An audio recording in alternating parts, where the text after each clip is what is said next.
Today I've had a question on my mind that people have asked me in the past. I haven't received it recently, but it's still something that I've been thinking about based on some interactions I've had lately. Do I guarantee my work?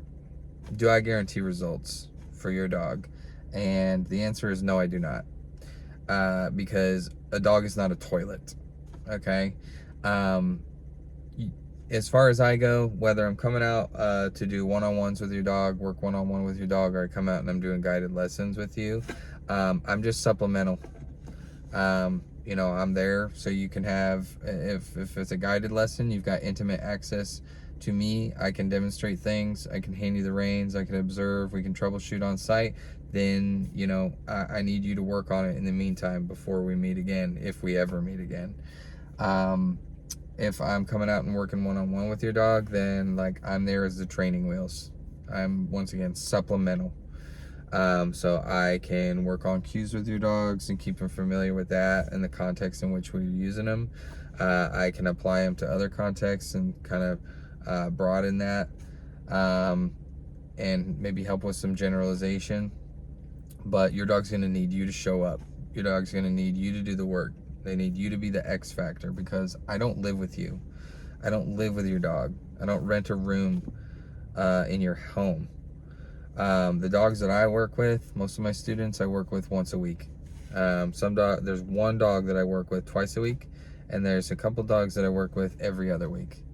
So that's not sufficient enough to solve their problems and their issues or their action items or the behavior goals, whatever you want to call it. Can't solve it, can't fix it, can't cure it by myself at that frequency. Okay, so you live with them.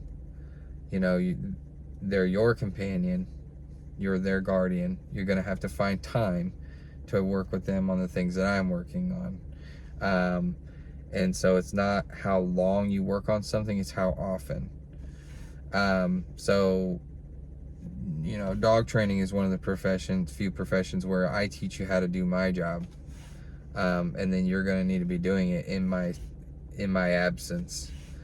So there also is going to be some cases where a behavior plan with classical conditioning, counter conditioning, desensitization, and enrichment isn't cutting it, and your dog may need something else to be successful, to get over the hump.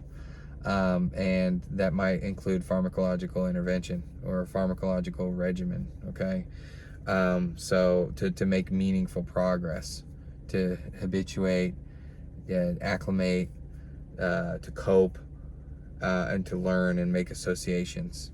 Okay, I'm just a piece of the puzzle. I'm just a cog, like in the machine, right? I'm able to accomplish a lot of things with dogs, with my students, but I'm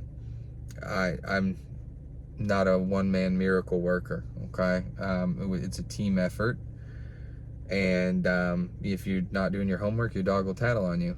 It shows in your dog's work. Okay, I think that's about it for that video. If you got through it, I appreciate you watching.